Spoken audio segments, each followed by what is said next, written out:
of Tom Sawyer by Mark Twain. Chapter 11. Conscience Racks Tom. Close upon the hour of noon the whole village was suddenly electrified with the ghastly news. No need of the as yet undreamed-of telegraph. The tale flew from man to man, from group to group, from house to house, with little less than telegraphic speed. Of course the schoolmaster gave holiday for that afternoon. The town would have thought strangely of him if he had not. A gory knife had been found close to the murdered man, and it had been recognized by somebody as belonging to Muff Potter, so the story ran, and it was said that a belated citizen had come upon Potter washing himself in the branch about 1 or 2 o'clock in the morning, and that Potter had at once sneaked off. Suspicious circumstances, especially the washing, which was not a habit with Potter. It was also said that the town had been ransacked for this murderer (the public are not slow in the matter of sifting evidence and arriving at a verdict), but that he could not be found. Horsemen had departed down all the roads in every direction, and the sheriff was confident that he would be captured before night. All the town was drifting toward the graveyard. Tom's heartbreak vanished, and he joined the procession, not because he would not 1,000 times rather go anywhere else, but because an awful, unaccountable fascination drew him on. Arrived at the dreadful place, he wormed his small body through the crowd and saw the dismal spectacle. It seemed to him an age since he was there before. Somebody pinched his arm. He turned, and his eyes met Huckleberry's. Then both looked elsewhere at once, and wondered if anybody had noticed anything in their mutual glance. But everybody was talking, and intent upon the grisly spectacle before them. "Poor fellow! Poor young fellow! This ought to be a lesson to grave robbers. Muff Potter'll hang for this if they catch him." This was the drift of remark, and the minister said, "It was a judgment. His hand is here." Now Tom shivered from head to heel, for his eye fell upon the stolid face of Injun Joe. At this moment the crowd began to sway and struggle, and voices shouted, "It's him! It's him! He's coming himself!" "Who? Who?" from 20 voices. "Muff Potter." "Hello, he's stopped! Look out, he's turning! Don't let him get away!" People in the branches of the trees over Tom's head said he wasn't trying to get away, he only looked doubtful and perplexed. "Infernal impudence," said a bystander. "Wanted to come and take a quiet look at his work, I reckon. Didn't expect any company." The crowd fell apart now, and the sheriff came through, ostentatiously leading Potter by the arm. The poor fellow's face was haggard, and his eyes showed the fear that was upon him.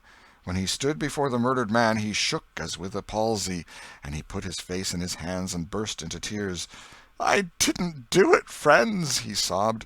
"'Pon my word and honor, I never done it." "Who's accused you?" shouted a voice. This shot seemed to carry home. Potter lifted his face and looked around him with a pathetic hopelessness in his eyes. He saw Injun Joe and exclaimed, "Oh, Injun Joe, you promised me you'd never—" "Is that your knife?" And it was thrust before him by the sheriff. Potter would have fallen if they had caught him, and eased him to the ground. Then he said, "Something's told me if I didn't come back and get—" He shuddered, and then waved his nerveless hand with a vanquished gesture and said, "Tell him, Joe, tell him! It ain't any use any more." Then Huckleberry and Tom stood dumb and staring, and heard the stony-hearted liar reel off his serene statement, they expecting every moment that the clear sky would deliver God's lightnings upon his head, and wondering to see how long the stroke was delayed.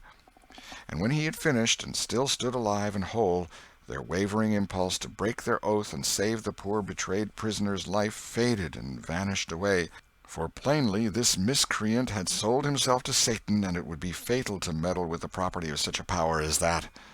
"Why didn't you leave? What did you want to come here for?" somebody said. "I couldn't help it, I couldn't help it," Potter moaned. "I wanted to run away, but I couldn't seem to come anywhere but here."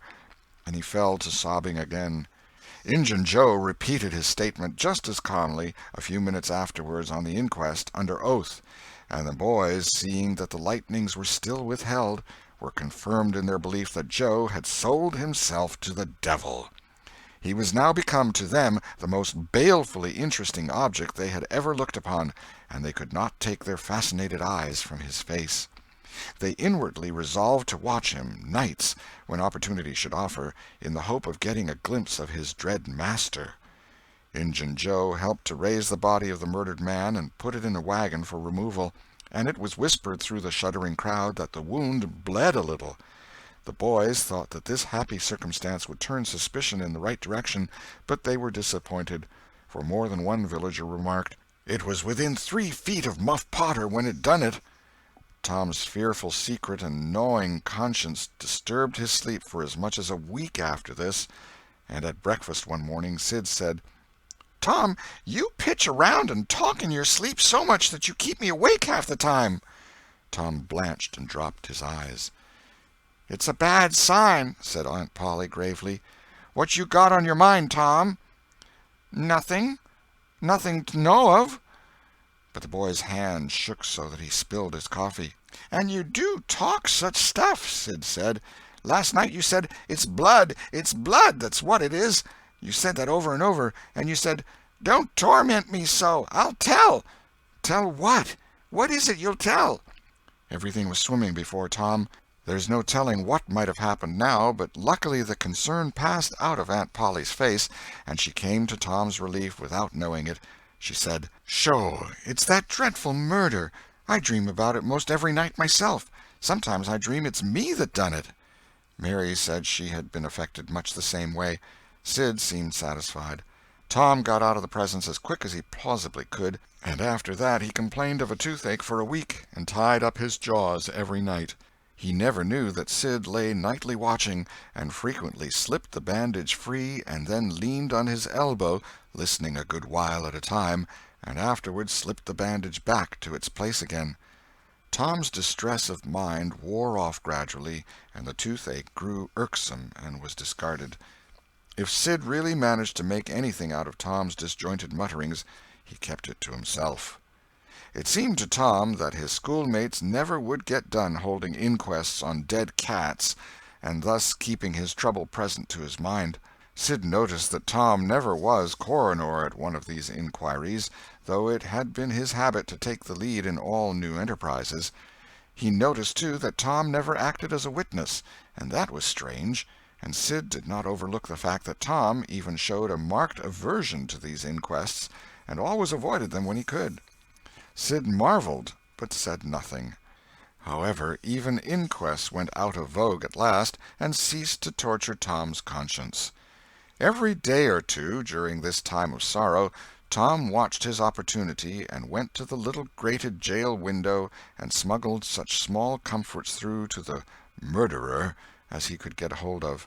The jail was a trifling little brick den that stood in a marsh at the edge of the village, and no guards were afforded for it. Indeed, it was seldom occupied. These offerings greatly helped to ease Tom's conscience. The villagers had a strong desire to tar and feather Injun Joe and ride him on a rail for body-snatching, but so formidable was his character that nobody could be found who was willing to take the lead in the matter, so it was dropped. He had been careful to begin both of his inquest statements with the fight, without confessing the grave robbery that preceded it. Therefore it was deemed wisest not to try the case in the courts at present. End of Chapter 11. Chapter 12. The Cat and the Painkiller. One of the reasons why Tom's mind had drifted away from its secret troubles was that it had found a new and weighty matter to interest itself about. Becky Thatcher had stopped coming to school. Tom had struggled with his pride a few days, and tried to whistle her down the wind, but failed. He began to find himself hanging around her father's house nights, and feeling very miserable. She was ill. What if she should die? There was distraction in the thought. He no longer took an interest in war, nor even in piracy. The charm of life was gone. There was nothing but dreariness left. He put his hoop away, and his bat. There was no joy in them any more. His aunt was concerned. She began to try all manner of remedies on him. She was one of those people who are infatuated with patent medicines and all new-fangled methods of producing health or mending it. She was an inveterate experimenter in these things. When something fresh in this line came out, she was in a fever, right away, to try it. Not on herself, for she was never ailing, but on anybody else that came handy. She was a subscriber for all the health periodicals and phenomenological frauds, and the solemn ignorance they were inflated with was breath to her nostrils. All the rot they contained about ventilation, and how to go to bed, and how to get up, and what to eat, and what to drink, and how much exercise to take, and what frame of mind to keep one's self in, and what sort of clothing to wear, was all gospel to her, and she never observed that her health journals of the current month customarily upset everything they had recommended the month before. She was as simple-hearted and honest as the day was long, and so she was an easy victim. She gathered together her quack periodicals and her quack medicines, and thus, armed with death, went about on her pale horse, metaphorically speaking, with the hell following after. But she never suspected that she was not an angel of healing and the balm of Gilead in disguise to the suffering neighbors. The water treatment was new, now, and Tom's low condition was a windfall to her. She had him out at daylight every morning, stood him up in the woodshed, and drowned him with a deluge of cold water. Then she scrubbed him down with a towel like a file, and so brought him to. Then she rolled him up in a wet sheet and put him away under blankets till she sweated his soul clean, and the yellow stains of it came through his pores, as Tom said. Yet, notwithstanding all this, the boy grew more and more melancholy and pale and dejected.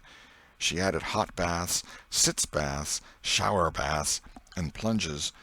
The boy remained as dismal as a hearse. She began to assist the water with a slim oatmeal diet and blister plasters. She calculated his capacity as she would a jug's, and filled him up every day with quack cure-alls. Tom had become indifferent to persecution by this time. This phase filled the old lady's heart with consternation. This indifference must be broken up at any cost. Now she heard of Painkiller for the first time. She ordered a lot at once. She tasted it and was filled with gratitude. It was simply fire in a liquid form. She dropped the water treatment and everything else, and pinned her faith to Painkiller. She gave Tom a teaspoonful and watched with the deepest anxiety for the result. Her troubles were instantly at rest, her soul at peace again, for the indifference was broken up. The boy could not have shown a wilder, heartier interest if she had built a fire under him. Tom felt that it was time to wake up. This sort of life might be romantic enough in his blighted condition, but it was getting to have too little sentiment and too much distracting variety about it. So he thought over various plans for relief, and finally hit upon that of professing to be fond of Painkiller. He asked for it so often that he became a nuisance, and his aunt ended by telling him to help himself and quit bothering her. If it had been Sid, she would have had no misgivings to alloy her delight, but since it was Tom, she watched the bottle clandestinely. She found that the medicine did really diminish, but it did not occur to her that the boy was mending the health of a crack in the sitting-room floor with it. One day Tom was in the act of dosing the crack when his aunt's yellow cat came along, purring, eyeing the teaspoon avariciously, and begging for a taste. Tom said, "Don't ask for it unless you want it, Peter." But Peter signified that he did want it. "You better make sure." Peter was sure. "Now you've asked for it, and I'll give it to you, because there ain't anything mean about me, but if you find you don't like it, you mustn't blame anybody but your own self." Peter was agreeable, so Tom pried his mouth open and poured down the Painkiller. Peter sprang a couple of yards in the air, and then delivered a war-whoop and set off round and round the room, banging against furniture, upsetting flower-pots, and making general havoc. Next he rose on his hind feet and pranced around in a frenzy of enjoyment, with his head over his shoulder and his voice proclaiming his unappeasable happiness. Then he went tearing around the house again, spreading chaos and destruction in his path. Aunt Polly entered in time to see him throw a few double somersets, deliver a final mighty hurrah, and sail through the open window, carrying the rest of the flower-pots with him. The old lady stood petrified with astonishment, peering over her glasses. Tom lay on the floor, expiring with laughter. "Tom, what on earth ails that cat?" "I don't know, Aunt," gasped the boy. Why, I never seen anything like it. What did make him act so?" "'Deed I don't know, Aunt Polly. Cats always act so when they're having a good time." "They do they?" There was something in the tone that made Tom apprehensive. "Yes'm. That is, I believe they do." "You do?" "Yes'm." The old lady was bending down, Tom watching, with interest emphasized by anxiety. Too late he divined her drift. The handle of the tell-tale teaspoon was visible under the bed valance. Aunt Polly took it, held it up. Tom winced and dropped his eyes. Aunt Polly raised him by the usual handle, his ear, and cracked his head soundly with her thimble. "Now, sir, what did you want to treat that poor dumb beast so for?" "I done it out of pity for him, because he hadn't any aunt." "Hadn't any aunt, you numbskull! What has that got to do with it?" "Heaps. Because if he'd a had one, she'd a burnt him out herself. She'd a roasted his bowels out of him 'thout any more feeling than if he was a human." Aunt Polly felt a sudden pang of remorse. This was putting the thing in a new light. What was cruelty to a cat might be cruelty to a boy, too. She began to soften. She felt sorry. Her eyes watered a little, and she put her hand on Tom's head and said gently, "I was meaning for the best, Tom, and Tom, it did do you good." Tom looked up in her face with just a perceptible twinkle peeping through his gravity. "I know you was meaning for the best, Auntie, and so was I with Peter. It done him good, too. I never seen him get around so since—" "Oh, go 'long with you, Tom, before you aggravate me again. And you try and see if you can't be a good boy for once, and you needn't take any more medicine." Tom reached school ahead of time. It was noticed that this strange thing had been occurring every day latterly. And now, as usual of late, he hung about the gate of the schoolyard instead of playing with his comrades. He was sick, he said, and he looked it. He tried to seem to be looking everywhere but whither he really was looking, down the road. Presently Jeff Thatcher hove in sight, and Tom's face lighted. He gazed a moment and then turned sorrowfully away. When Jeff arrived, Tom accosted him and led up warily to opportunities for remark about Becky, but the giddy lad never could see the bait.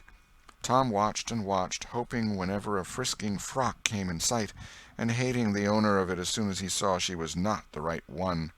At last frocks ceased to appear, and he dropped hopelessly into the dumps. He entered the empty schoolhouse and sat down to suffer. Then one more frock passed in at the gate, and Tom's heart gave a great bound. The next instant he was out, and going on like an Indian, yelling and laughing and chasing boys, jumping over the fence at risk of life and limb, throwing handsprings, standing on his head, doing all the heroic things he could conceive of, and keeping a furtive eye out all the while to see if Becky Thatcher was noticing. But she seemed to be unconscious of it all. She never looked. Could it be possible that she was not aware that he was there? He carried his exploits to her immediate vicinity, came war-whooping around, snatched a body's cap, hurled it to the roof of the schoolhouse, broke through a group of boys, tumbling them in every direction, and fell sprawling, himself, under Becky's nose, almost upsetting her, and she turned, with her nose in the air, and he heard her say, "Humph! Some people think they're mighty smart, always showing off." Tom's cheeks burned. He gathered himself up and sneaked off, crushed and crestfallen. End of chapter 12.